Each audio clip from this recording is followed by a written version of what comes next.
avancé.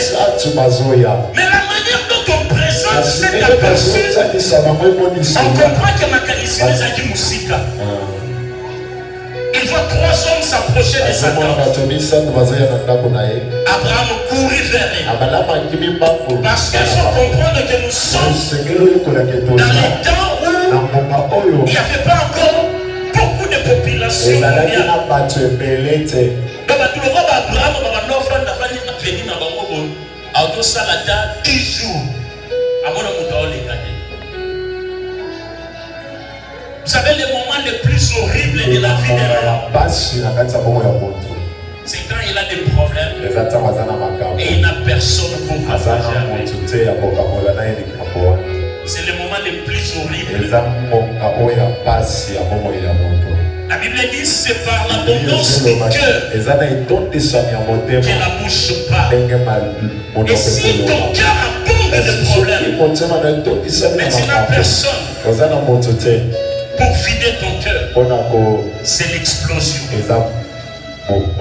C'est une crise cardiaque. La réalité, le pasteur qui est mort, quand je dis, il avait eu un choc pour ne la jamais aménager. Parce que si vous regardez cette vidéo, quand il dit change de version, je fais ça. Mais personne n'avait compris. La deuxième fois, le sang commençait à couler dans son cerveau. Personne n'avait compris. La troisième fois, c'était trop tard. Des problèmes. Abraham en avait. Il regarde les hommes. Il dit, oh, gloire au Seigneur. Aujourd'hui au moins, exceptionnellement, il y a des gens qui passent sur cette année. Dieu est le maître des temps. Il est aussi le maître des circonstances. Tout ce que Dieu fait passer devant toi, saisis cette opportunité. Beaucoup de gens prient, mais n'arrivent pas à saisir les signes de la visitation de Dieu. Beaucoup de gens se lamentent devant le Seigneur. Mais dans la vie comme ça, ils sont prêts à percevoir les signes de la visitation. Alors qu'Abraham se battait pour son problème, Dieu ne s'était pas révélé. Mais Dieu a envoyé un signe. Quand tu vois des choses inhabituelles commencer à arriver dans ta vie, écoute le Seigneur.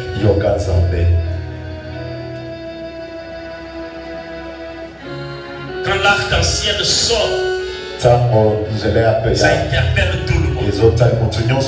Parce que ça ne sort pas tous les jours.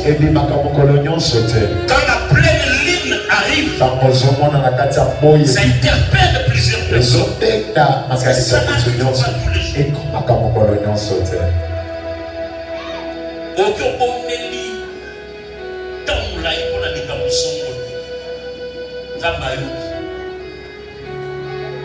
Mais nous avons l'édition de circonstances non.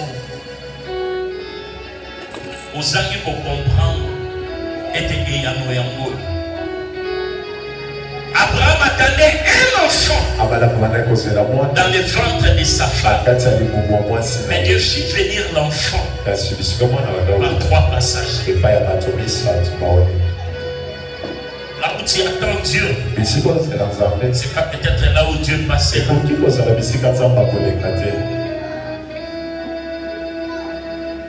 ce que tu penses toi, recevoir quelque chose de Dieu,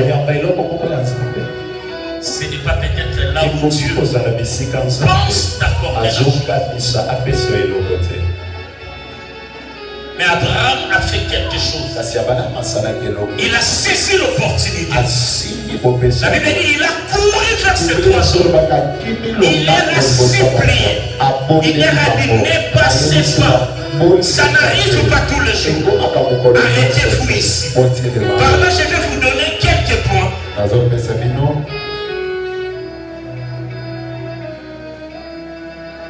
Quelques points qui fixent les signes. Je ne plairai pas dans les étapes. les signes probants de l'exaucement de Dieu. Par rapport à ce texte, Psaume chapitre 20, verset 2 à 5. On a fait la lecture. Écoute les signes, comment Dieu exauce, comment tu crois ou pas, c'est dont nous lui demandons. Psaume chapitre 20, verset 2 à 5. Rapidement. Que l'Éternel t'exauce au jour de la détresse et que ta forteresse soit le Dieu de Jacob. Que de son sanctuaire il t'envoie du secours et que depuis Sion il t'apporte son aide.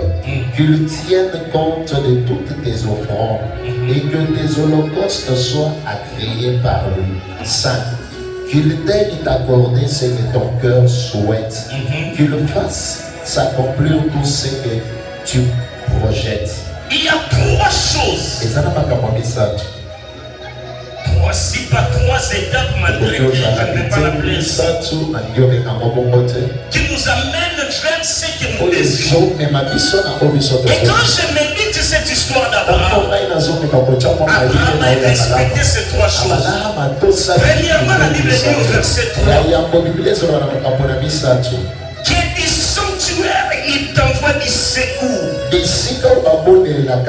des Sion il te soutient. Quand quelqu'un est dans l'abattement, quand quelqu'un prie le Seigneur, quand quelqu'un invoque Dieu, quand quelqu'un désire quelque chose auprès du Seigneur, premièrement, Dieu ne te donne pas la chose. Ce qu'il fait en premier, il t'envoie son secours. Dieu, il t'envoie d'abord son secours. Ce secours peut venir sous forme d'une consolation. Ce secours peut venir sous forme d'une aide.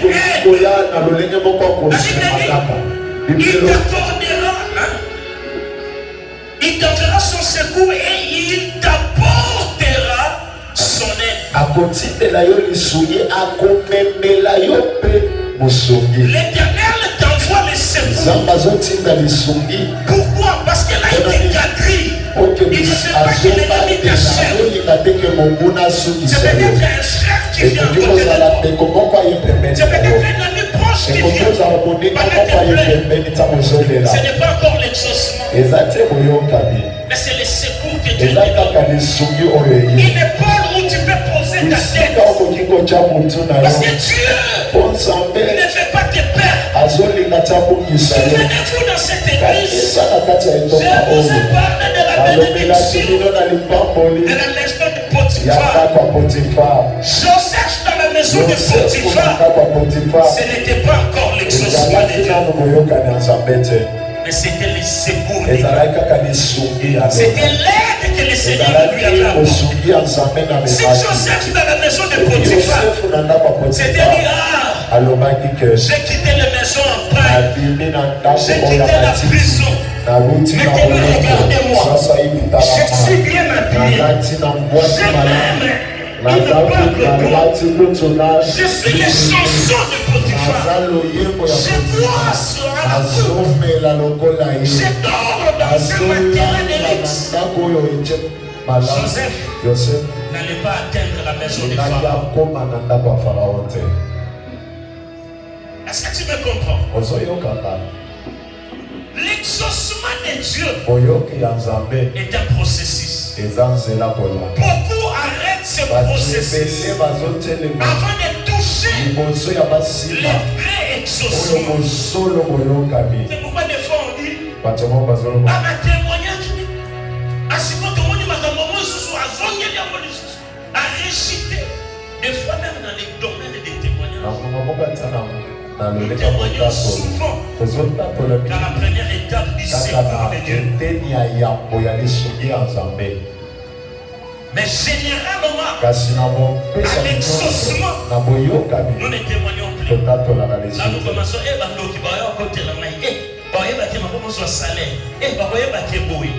Mais quand il y a un signe de secours, je bénis le Seigneur. Zamba Salaka, Zamba Souni, Zamba Sali. C'est juste l'aide que l'Éternel apporte dans les vrais problèmes qu'il y a. Pour Abraham, il était seul avec son affliction. Dieu lui apporte le secours. Dieu lui envoie 3 personnes. 3. Même pas un. Il lui envoie 3 secours. Finalement, Abraham pouvait se déverser. Il avait l'argent, il avait la viande, mais ces jours-là, il pouvait aussi remettre ma solo en match.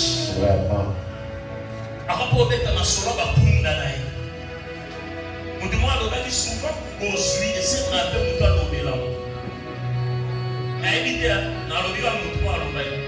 Abi, au moins, nous tous à commis un nombre de délais. Avant de nous avoir milliers, il peut faire l'obéla. Après, Lamborghini, on a dit que la carte de mystique. Hein? On a beaucoup de cul là dans ma tête et on met de l'eau Lamborghini. Pour ça, on dirait, ça les côté, on dirait que tu vas remarquer un côté, l'argent parle et l'argent fait parler. Abraham avait l'argent, mais il avait que Sarah, Agar, Ismaël, et dans la culture juive, il ne passait pas du temps avec tous ces gens. Au temps de la jeunesse, chaque fois Abraham a béni Sarah. Parce que Master n'était pas dans le baba, n'a pas masolo.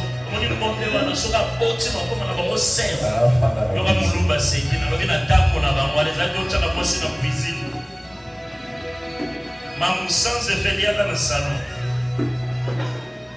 Il avait au moins 3 visiteurs. Il pouvait manger et siester. Regarde la scène, ils viennent. Première chose, il leur donne de l'eau. C'était une façon chez la culture sémite d'honorer l'invité. C'est-à-dire, dans ces sémites là, si tu viens, vas-y moulou, vas-y masanga, vas-y makoloté, ah bah honorer. Alors il commence par les honorer. C'est dans un milieu désertique. C'est une richesse. Il part prendre de l'eau. C'est-à-dire ce qui était précieux. Il vient leur donner. Comme pour dire qu'il était. Voilà. Après il les prend. Il les place sous un arbre. Et il apporte la nourriture. Les autres sont en train maintenant de causer avec lui. C'est l'aide du Seigneur. Parce que des fois dans la vie, il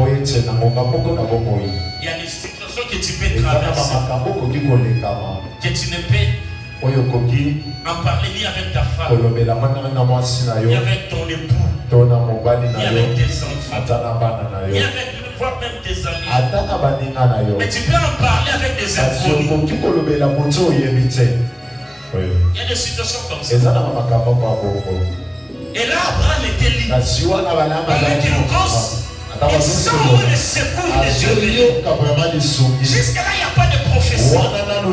Jusque-là, Abraham n'a pas encore Isaac. Mais on sent Abraham vivre. Et la Bible dit, c'est lui-même qui s'élèvera. Le boss Abraham. La Bible dit, il courait vers sa troupeau. Il donne à son serviteur. La Bible dit qu'il faut tendre l'amour au côté dans la scène pour comprendre le bien. Ce n'était pas le travail d'Abraham. Abraham devait donner l'ordre. Comme il le fit en son temps. Il devait dire, hé, ce qui papi, soit même mon bomaye, il y a encore plus de j'aimerais que tu comprennes la révélation. Mais quand la joie est venue, le secours de Dieu vient. Abraham oublie ses afflictions. Il oublie même ses titres. Il passe l'état des serviteurs. le plus grand parmi les hommes, c'est pas celui qu'on sait, mais c'est celui qui sait. Est-ce que vous voyez pourquoi papa est le chef de famille? Papa est le chef de famille. Il est le plus grand pourquoi? Parce que c'est lui qui sert la maison. C'est lui qui sert la maison. D'une manière ou d'une autre, c'est son nom qui est mis en premier. Quand papa est là, on sait qu'il prendra telle décision. Il donnera telle orientation. Mais Abraham a oublié tout ça. Il s'est fait serviteur de ses amis. C'est une notion, quand il y a dans l'exaucement, l'humilité.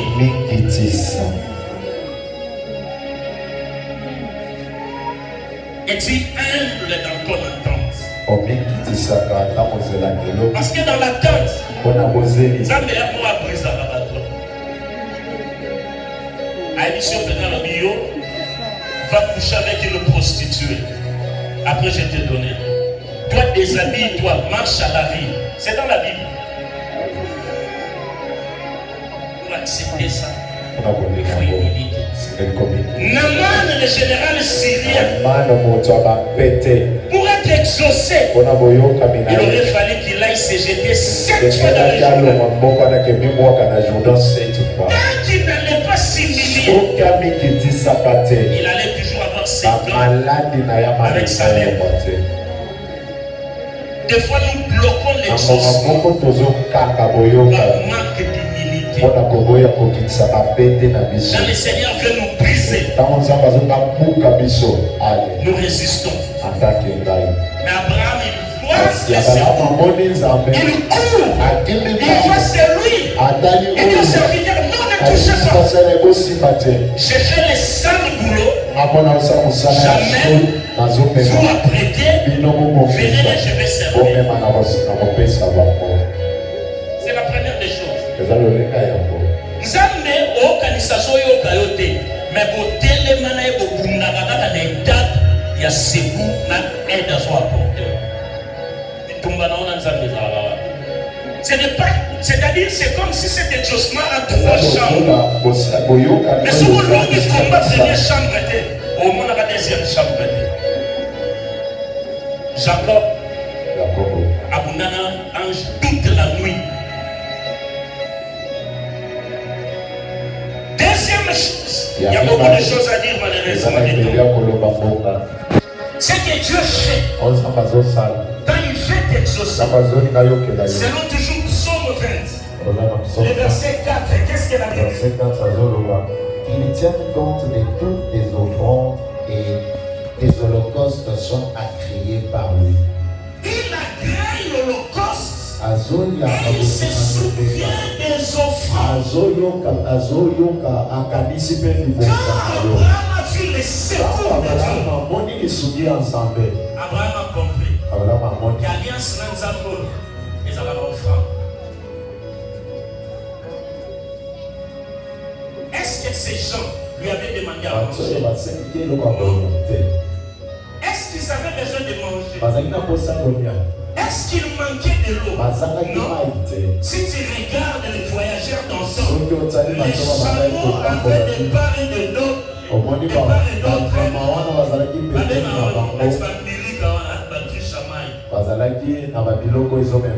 Et pendant la marche dans les déserts, on boit pas beaucoup d'eau. Est-ce que tu le sais? Quand on marche dans les déserts, on ne prend pas beaucoup de soins. On mouille juste la langue. C'est-à-dire moi mec qui n'a pas eu un salon voyage. Mais Abraham regarde. Il dit la deuxième étape que Dieu fait. Dieu tient compte des offrandes. Pendant la histoire, il y a c'est un Zambé. Non, on appelle offrande. Abraham lui-même. Il va prendre la meilleure de ses brebis. Il apporte aux autres. Parce que avant ça, verset 16 et 17 chapitre, Il s'est battu sur l'héritage. À quoi ça me sert tout ça? Si je n'ai pas été, il dit je donne à Dieu.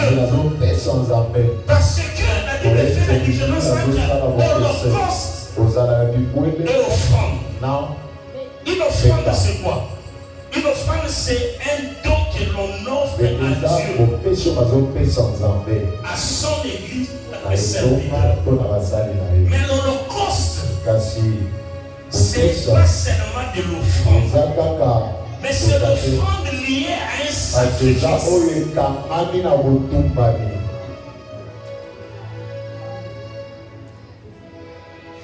Parce que je t'informe qu'Abraham avait été d'offrir chaque fois des bétails à Dieu. C'était des offrandes.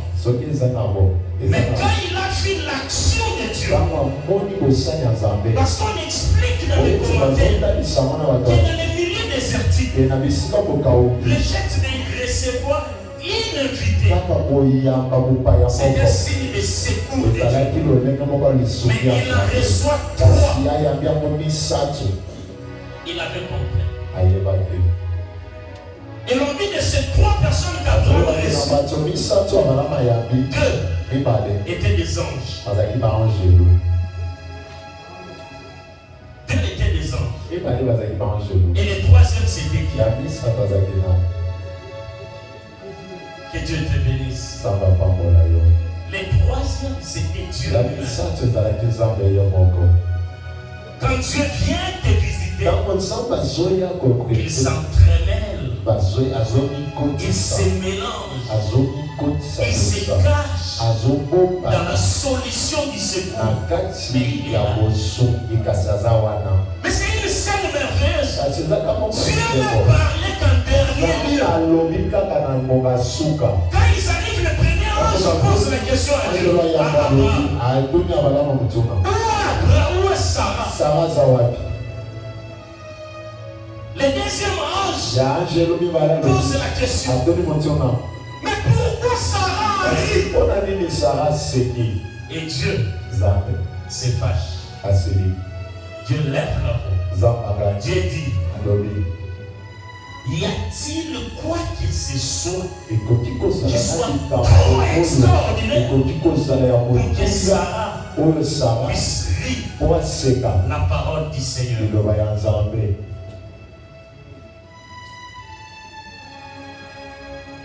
L'ange était là. Les anges ont mangé avec Abraham. La Bible dit dans Hébreux chapitre 13 verset 2. À cause de l'hospitalité, pour on récit des anges. Dans le ministère des anges, moi j'ai ri des fois. Ministère des anges, spirituel. Ah, l'atmosphère est là. Je vois un ange posté là-bas à Brassalini. Je vois un autre ange là-bas à Brassalini. Après, il est changé. Or, le ministère des anges dans la Bible, les anges sont des esprits au service des saints.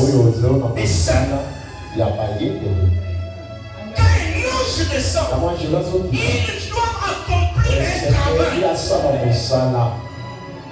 Mais les anges que les gens voient, l'ange va tout dire, l'ange va dire, tu décides. Le ministère des anges ne s'active pas seulement dans la prière, mais dans les offrandes et dans les holocaustes. À cause de cela, beaucoup décident des anges. Pas à cause de la prière, pas à cause de quoi que ce soit, à cause de l'hospitalité. Si Abraham n'avait pas sorti l'offrande, ni l'holocauste, les anges n'allaient pas rester chez lui. Tu veux remplir ta maison des anges. Exerce l'hospitalité. Sois hospitalier dans ta vie.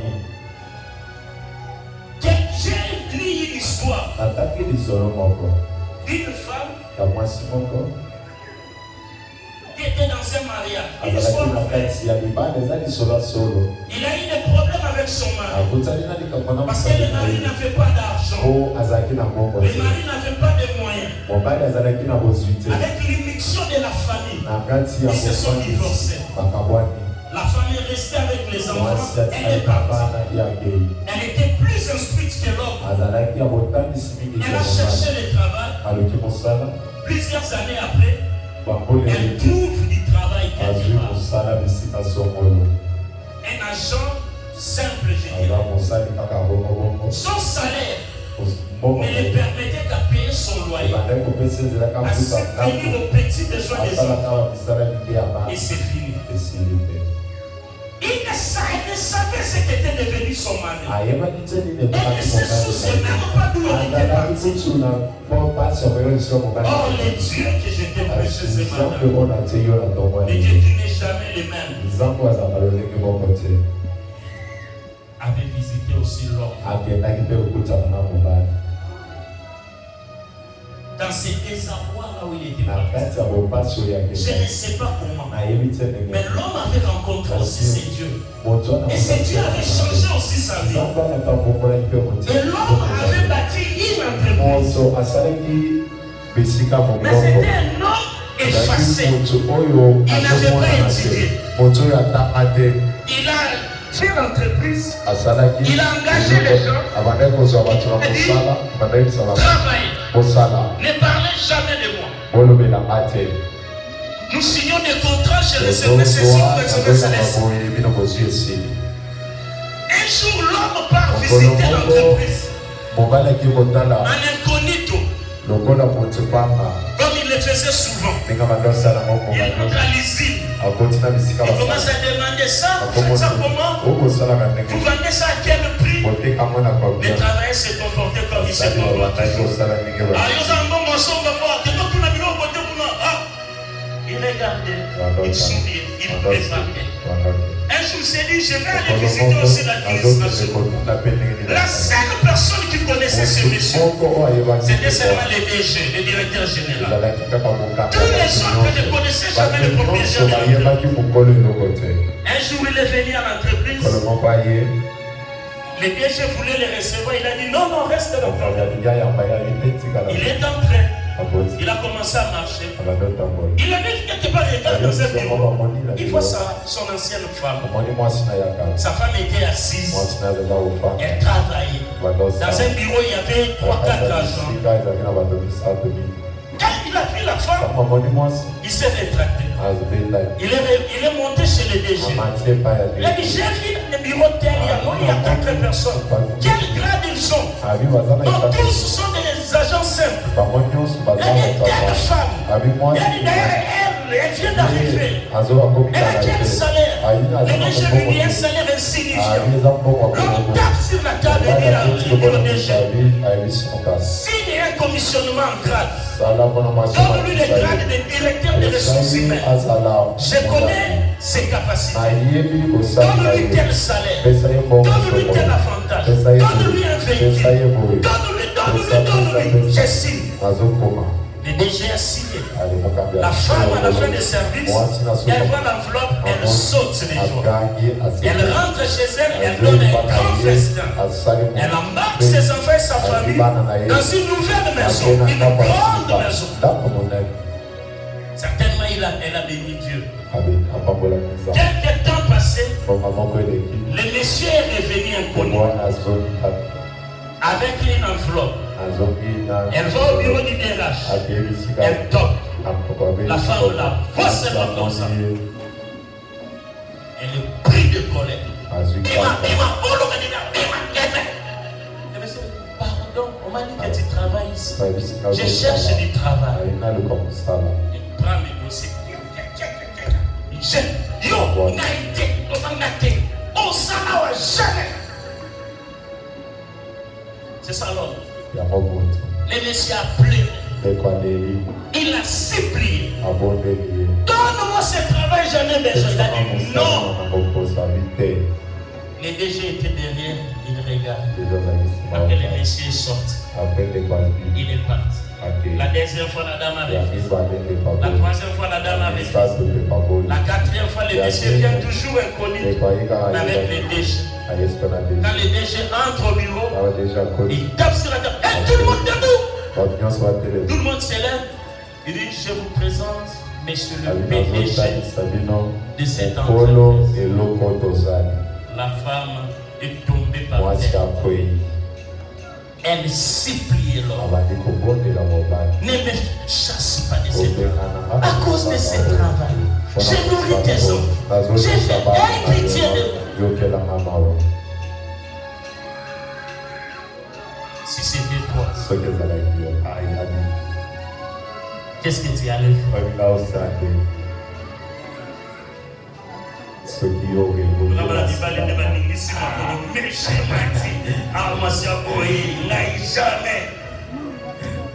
Dieu, c'est le Dieu qui se révèle.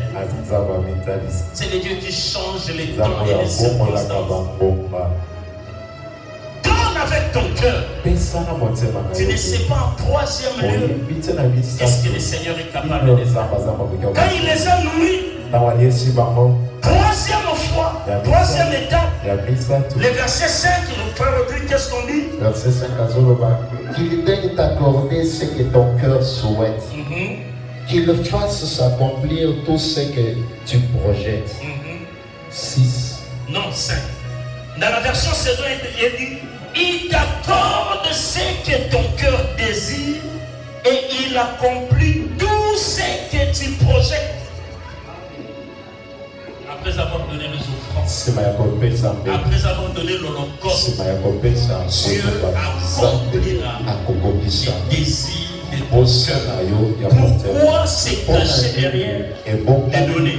Parce que donner, c'est pas facile. Ce que tu cherches n'est pas plus difficile que donner. Cette femme, l'homme l'a donnée sans réfléchir. Ce n'était pas pour Masongana. Lui aussi, il avait sa famille, sa femme et d'autres enfants. Il a visiblement envie de lui faire du bien. Mais remettre le sincère, des fois c'est comme ça. C'est pourquoi quand Dieu t'envoie son aide, il sait que tu arrives dans la maison de Potiphar. Il enverra la femme de Potiphar. Si tu vas donner ou tu ne vas pas donner, pour que tu arrives dans la maison de Pharaon. Chez Pharaon, tu ne seras pas le juge. Chez Pharaon, tu seras la deuxième personne. Après qu'Abraham ait nourri les anges, Dieu parle. Il dit à Sarah, tu dis ceci parce que tu as 90 ans. Je te comprends. Abraham, dans le chapitre 17, aussi il avait ri. Il a dit, laisse Ismaël vivre longtemps. Dieu lui dit non, ça ne sera pas Ismaël, ça sera Isaac. Première des choses, change ton nom.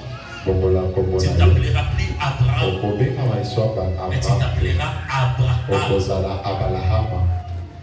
Deuxième chose, n'appelle plus Sarai,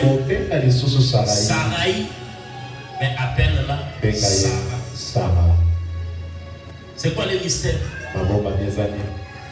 Sarai veut dire ma princesse à moi.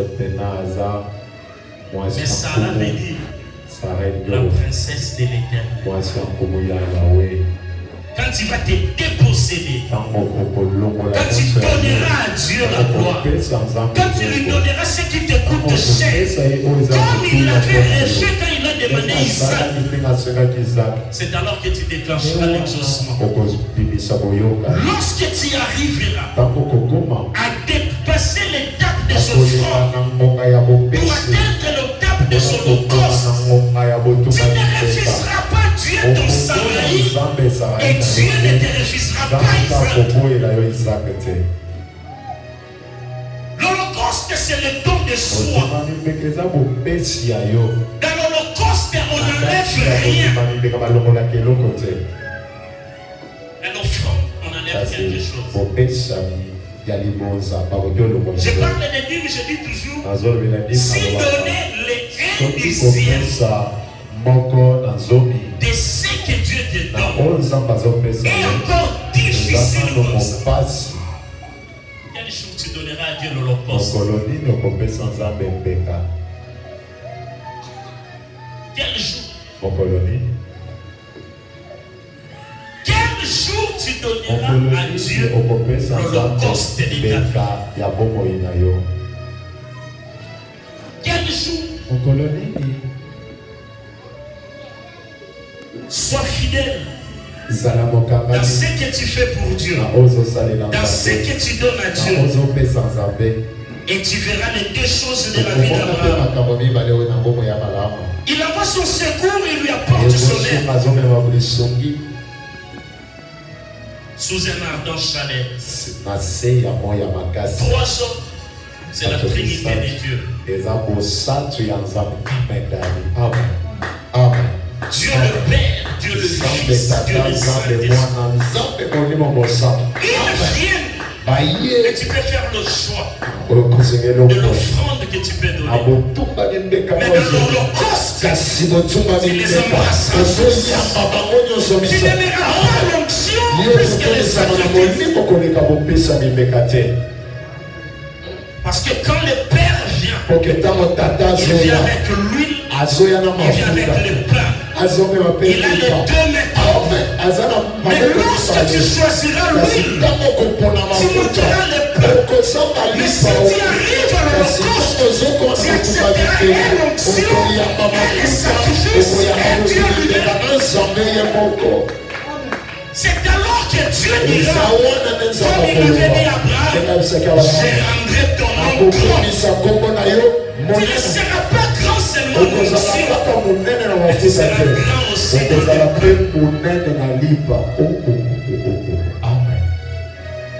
l'Holocauste t'élève dans toute la dimension de la divinité de Dieu.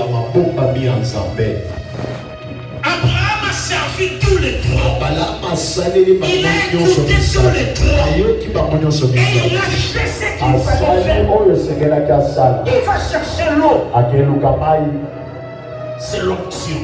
C'est le Saint-Esprit. Il part, il cherche le pain. C'est la parole de Dieu. Il le met sur la table. Il apporte le gibier. Parce que le feu devait être allumé. Et la fumée devrait voir. Isaac n'a pas été un exaucement partiel de Dieu. En Isaac, il y a eu la compréhension de Dieu. Il y a des choses qui reçoivent des exaucements partiels. Il y a ndambu. Abeli, Abiki. Azul Sala, et comme il m'a listing. Azul listing, et comme il m'a tiré la bande. Abouni balongoli na bandu doit se cacher de l'Équateur. Mais au sein de la pour la libre sous journée. Amène les diables dans le combat de la dimension de l'Holocauste. Il ne pourra rien.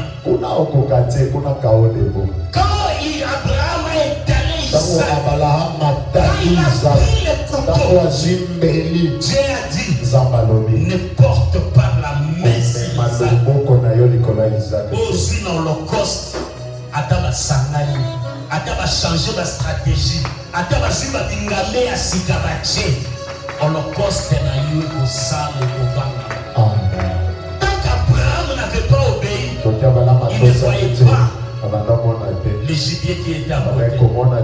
Quand il a levé le couteau, les yeux se sont ouverts. Dieu a dit, regarde à côté. Il y a un gibier. N'offre pas Isaac. Mais il faut accepter d'abord d'offrir Isaac. Mais Dieu ne te prendra pas ton Isaac. Acclamons Acclamons le Seigneur notre Dieu. Pourquoi Abraham et Sarah avaient-ils ri? Parce que dans la vie, je termine par là. Il y a toujours un combat. Écoutez-moi. Dans ta vie, tu auras un combat qui sera permanent. C'est quel combat? C'est le combat entre la vérité et la réalité. Avant que je te prêche là, la réalité de ta vie dit autre chose. Mais je viens te dire que la réalité ne changera jamais la vérité. La vérité finit par dompter la réalité. La différence c'est que la réalité est passagère. La réalité change. Mais la vérité demeure et reste inchangée. La vérité, c'est ce que Dieu te dit. La réalité, c'est ce que le monde te montre. Tu as parlé à Abraham au chapitre 17. Mais Abraham a regardé, j'ai 100 ans.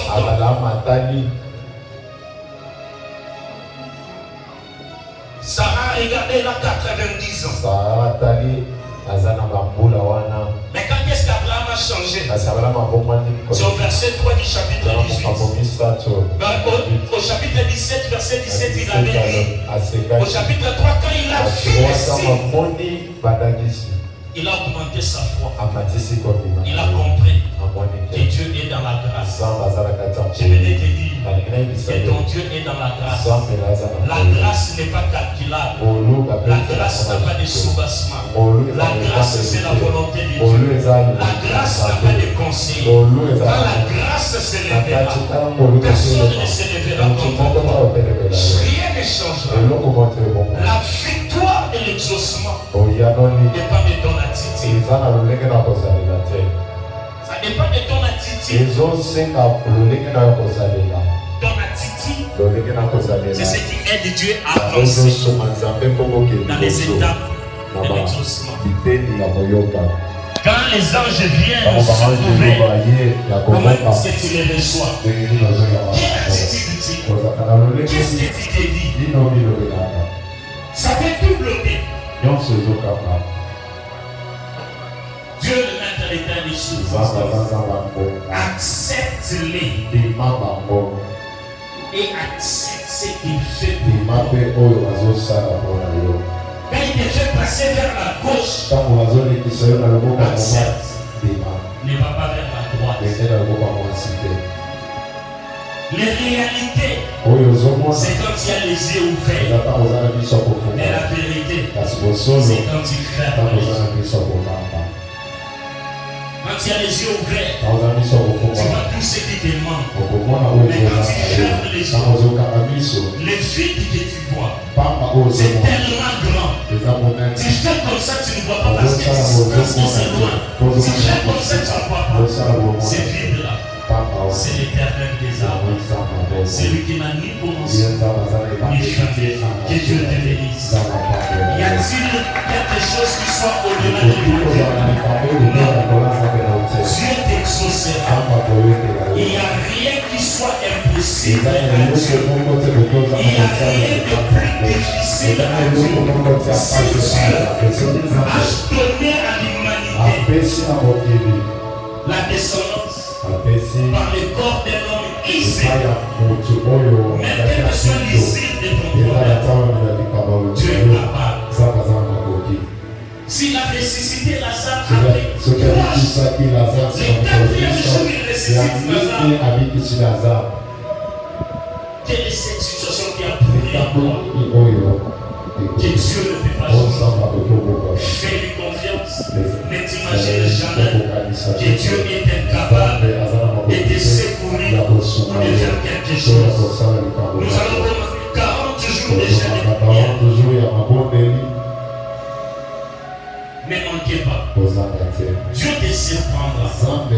Dieu fera pour des gens des choses qu'il n'a jamais fait. À la première édition, les stéréos ont enfanté ici. Les chômeurs ont trouvé du travail. Les gens étaient secoués. Je crois Donner à Dieu une promesse. Juste au 1er novembre, que je suis en train d'honorer, pour que Dieu te visite, pour qu'il te fasse des miracles. Dieu a dit, ce que tu vois maintenant, tu ne le verras plus jamais. Si tu crois et tu pries, il te touchera. Dans la prière, dis à Dieu, dis-le merci pour ce qu'il a fait pour toi, dans le nom de Jésus.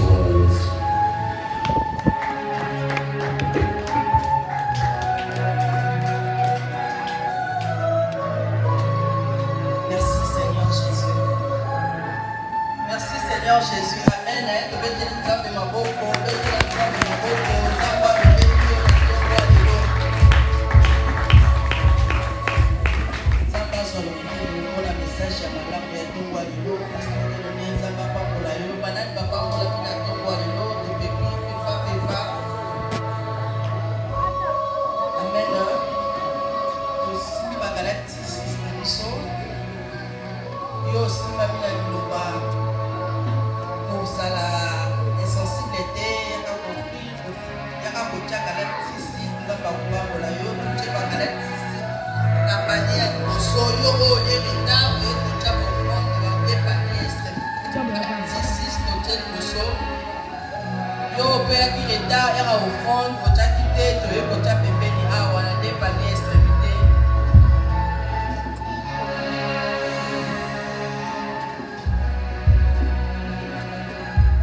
À chaque cathédrale, il y a un engagement pour contribuer pour tout son baïsika.